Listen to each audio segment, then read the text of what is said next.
posachedwapa tikupatsirani zimene wayankhula Bon Kalibu lero lino pa 7 May 2025. The DC kupitirira kulankhulira anthu osauka, anthu amene ali ndi ziphinjo mu dziko lokutindirawo, limene poyambapo tinkati dziko la mkaka ndi uchi. Nthawi imeneyo kuli mapresident eni okuti akamalankhula anthu ndikumanyadira, akapita ku grocery ndikumakagulako zinthu ndi ndalama yochepa. Nthawi imeneyo Malawi akukoma, kukhala ndi 5,000 umakhala ngati ndiwe mzungu kapena mwenye. Koma lero taona zinthu zosaona, kususuka. Makolo ankatiuza kunena kuti inu ana inu, MCP si boma, MCP si anthu, musawavotere anthu awa. Koma ife tidasusuka kuyimbira mfiti m'manja. Lero zosatira zachendizi. Madzuka bwanji a MCP nonse, inu amene mmanena kuti boma ndilo mweri, makamaka chakwera ndi iwenso nzako kumene komaiko usi.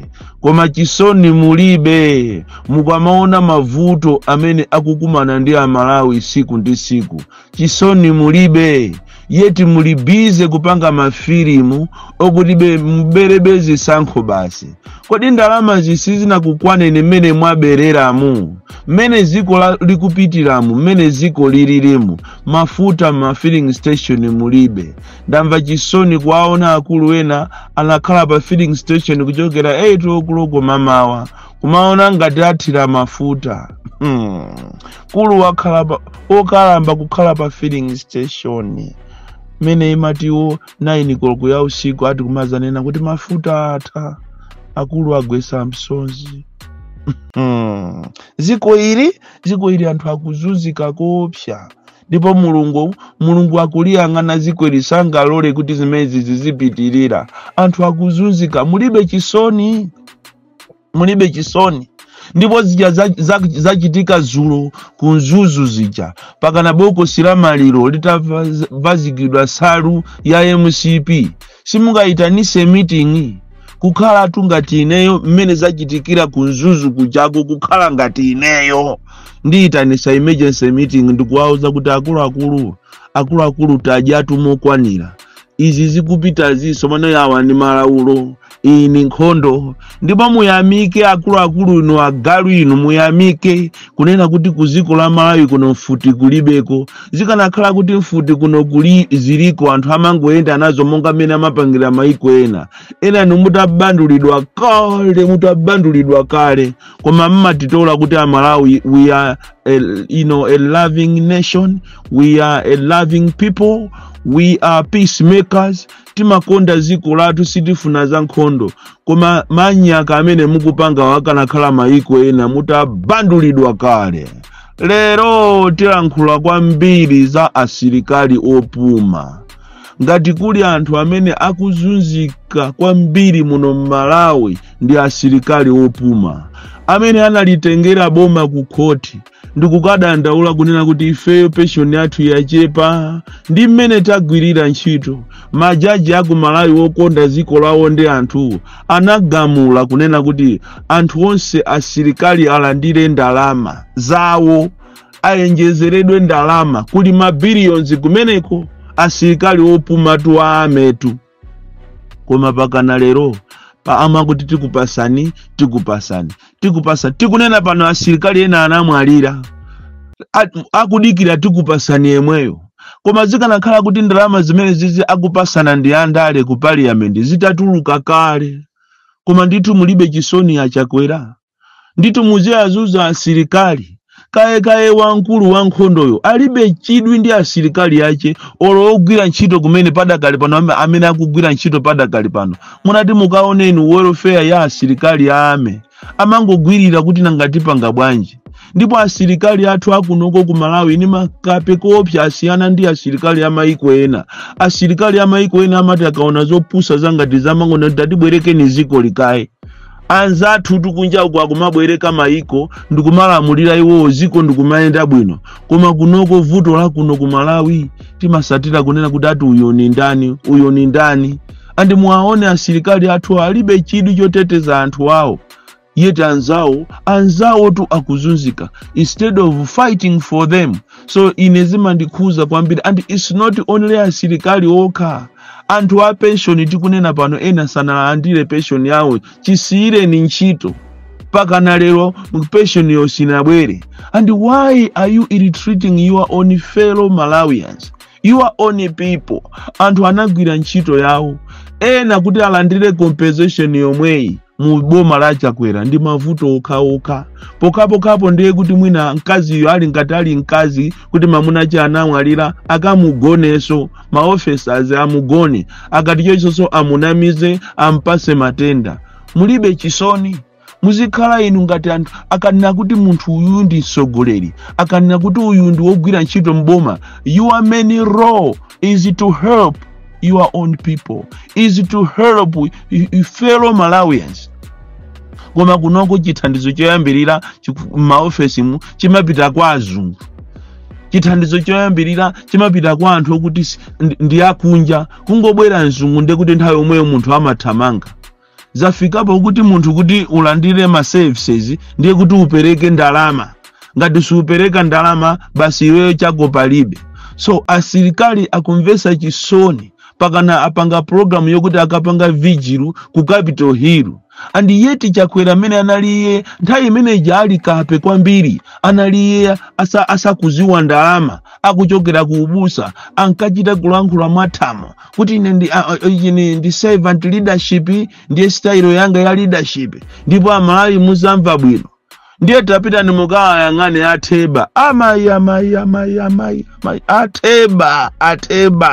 Atheba sindikuziwa kuti analakwa chani.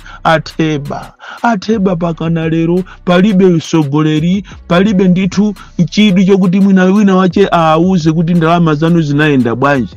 And chilungamo nchonena kuti ndalama zinabwera kuchokera ku South Africa, koma boma la Malawi linatafuna zonse. Mmene Achakwera akapanga yo kampeni amanya kuti ma 100 days yanga ndizaonesesa kunena kuti anthu Atheba alandira ndalama, pakana lero anthu sanalandire ndalama akuzilandira ndi iwo. Komatu achimwene ndiye mwalemeratu kulemera. Kuno kumadabwa kuti abale munthu uyu mene akalowa mboma anali ndi 2 million, anachita declare 2 million 2014 ijayo, akuchokera ku 2014 2019 nthawi ya ali MP kuchita declare 2 million kuti sono akupita ku president. Lero ali ni makobiri wopsha. Ndipo mabanki akunja uko ku Dubai akumene koku ndikumene kuli makobiri wochuluka. Koma you can't have, chisoni ndi anthu anu, kuwapasa anthu anu kwa zimene munawalonjeza Atheba. Atheba akuzunzika, azikazi awo akuzunzika, ena anamwalira tikunena pano ziko la Malawi. Ndipo ine pena paja ndikakhala ndi maseka kwambiri kumaona anthu amene akwazuza anzawo, ndikumadabwa kuti asa kuti amene wawawa ndi chani kodi? Awawawa anayenera kumapanga zimene ziyawa. Anthu ale ndi anthu opsha kwambiri, ndi chifukwa chake mukuzunzika ni madelegates akukuzunzanitu. Nthawi yake ino yozizira ndikukayima panzere osapeza munthu wina aliyese. Nde ukhalezo kuti udapita kwa Sing'anga wakuuza kuti mene zililimu kuti muwine mukazuke 12 kuku ya usiku ndiye muzungulire constituency yanu yomuli maliseche, kukapita pa ground paja kukupanga mpango opanda kuti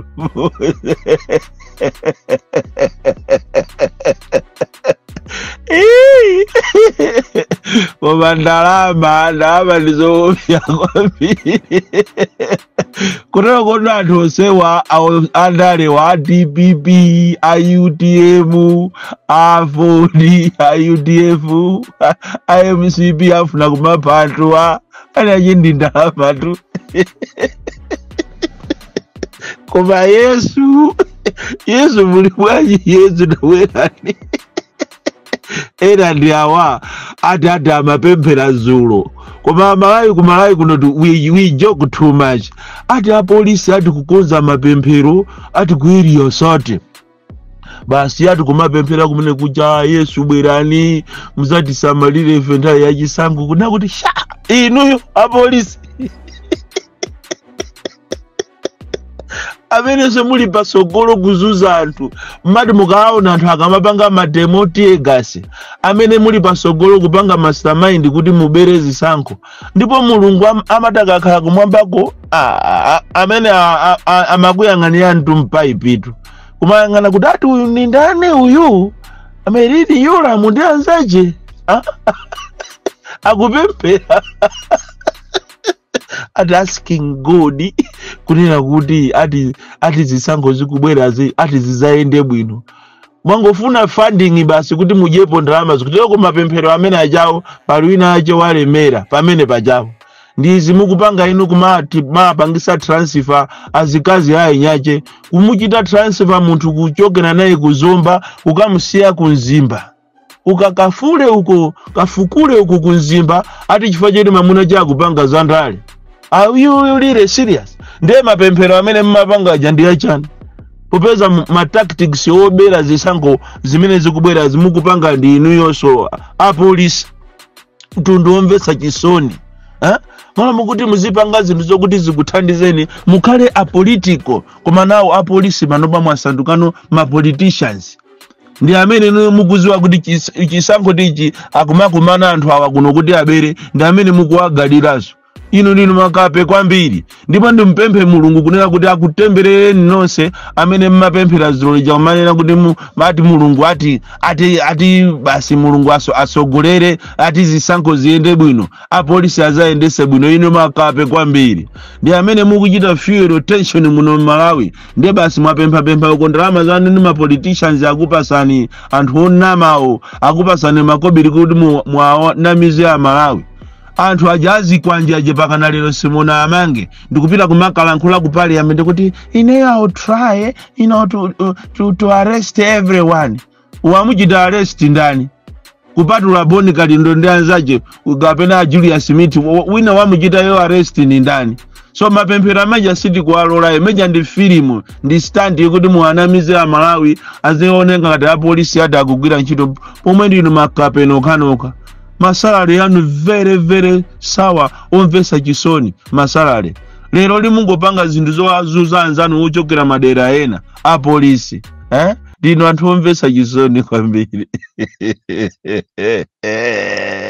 koma tiziona chaka chinocho ikamapita ku 2025 September tiona zinthu zokuti sitinazione mademo aja kapena press conference tinkanena ija ilipo mawa ndipo tikukalengeza kumene ku zinthu zokuti sizinachitikepo muno Malawi osamatitola ziko lipalibe amene lili laje we should let the best candidate win osakhala zobera through mathematics kuti chani anthu apita akapange audit kumene koko palibe komanso tikufuna ma officers wonse kuchokera panopa ayambe kuchita declare ma assets yawo usanalowe mboma komanso uzipangaso declare yearly annually anthu aziziwa chifukwa anthu mukuba kwambiri Boni